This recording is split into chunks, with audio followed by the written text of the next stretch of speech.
नमस्कार। कर्मभूमि न्यूज के सरोकार में आपका स्वागत है।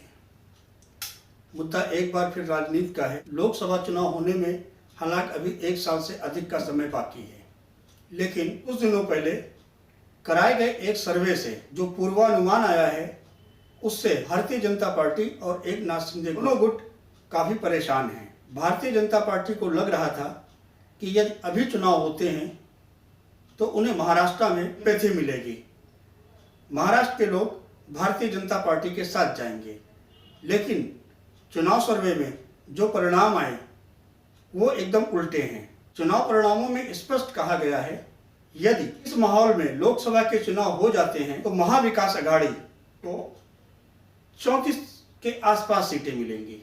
इसके अलावा भारतीय जनता पार्टी एकनाथ शिंदे मात्र 18 सीटों पर ही सिमट कर रह जाएगी। इस सर्वे के बाद भारतीय जनता पार्टी काफी परेशान नजर आ रही है।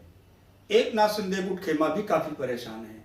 इसी सर्वे के बाद मुख्यमंत्री एकनाथ शिंदे ने अपने 40 विधायकों और सांसदों के साथ एक आपातकालीन बैठक बुलाई। बैठक में चर्चा की गई तो हालात पनप रहे हैं, उस पर किसी तरह रोक लगाई जाए और आने वाले समय में कुछ ऐसी रणनीति बनाई जाए, कुछ ऐसी स्ट्रेटेजी पर काम किया जाए जिससे उनकी सीटें लोकसभा चुनाव में बढ़ें।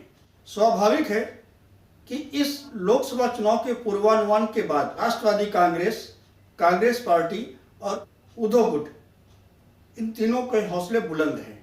कांग्रेस पार्टी के हौसले इसलिए भी बुलंद है क्योंकि पिछले दिनों विधान परिषद के स्नातक के चुनाव हुए, उसमें नागपुर सीट से कांग्रेस के प्रत्याशी को सफलता मिली। सभी लोगों को मालूम है नागपुर आरएसएस का गढ़ है। इसके साथ केंद्रीय मंत्री नितिन गडकरी का होम डिस्ट्रिक्ट है। महाराष्ट्र के उप मुख्यमंत्री देवेंद्र फडणवीस का भी गृह जनपद है। बावजूद इसके विधानसभा चुनाव की स्नातक सीट पर कांग्रेस ने बाजी मार ली। कांग्रेस के अध्यक्ष नाना पटोले का इस जीत को लेकर कहना है, ये चुनाव इस बार बैलेट के आधार पर हुए हैं, इसलिए कांग्रेस के प्रत्याशी को सफलता मिली है। यदि वह चुनाव भी बैलेट पेपर के माध्यम से कराए जाए तो भारतीय जनता पार्टी को जमीनी हकीकत का पता चलेगा।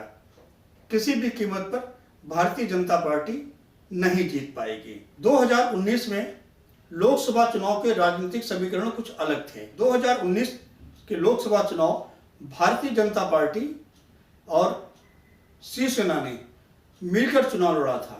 महज एक यही कारण था, भारतीय जनता पार्टी को महाराष्ट्र से 23 सीटों पर विजय हासिल हुई थी और शिवसेना को 18 सीटों पर जीत हासिल हुई थी।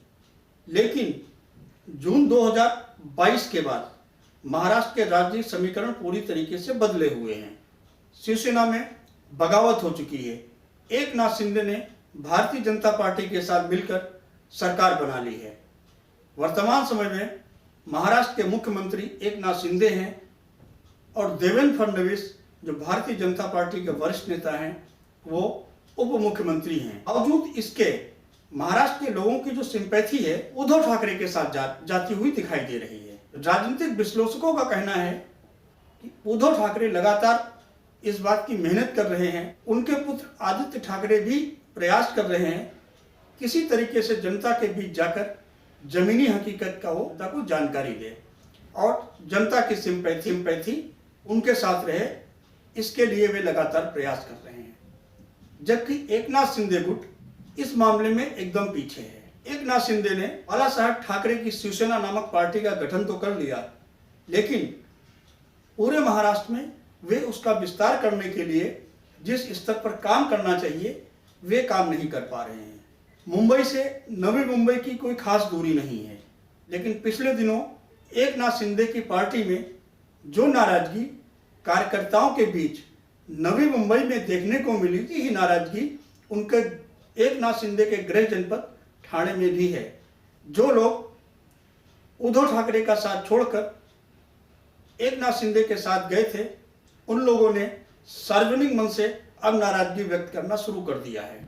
हालात ऐसे पनप रहे हैं कि लोकसभा चुनाव आते आते महाराष्ट्र की राजनीतिक समीकरण फिर बदलेंगे। भारतीय जनता पार्टी इस बात को बखूबी जानती है। उसे पता है भारतीय जनता पार्टी के पक्ष में माहौल अनुकूल नहीं है। अपने अनुकूल कैसे बनाए, इस पर भारतीय जनता पार्टी काम कर रही है।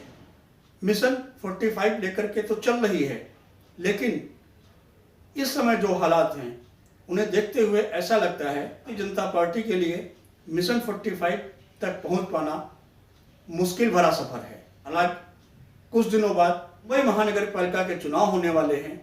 इस चुनाव में इस बात का पता चल जाएगा किस पार्टी की पकड़ जनता के बीच में मजबूत है। बीएमसी के चुनाव राष्ट्र के चुनाव से जोड़कर देखे जा रहे हैं। सभी पार्टियां पूरा प्रयास कर रही हैं। अब देखना है कि आने वाले समय में ये चुनावी सर्वे का आकलन बरकरार रहेगा कि उसमें कुछ परिवर्तन होगा। इसी मुद्दे को हम यहीं पर विराम देते हैं। आगे हम फिर किसी नए मुद्दे के साथ आपके समक्ष आएंगे।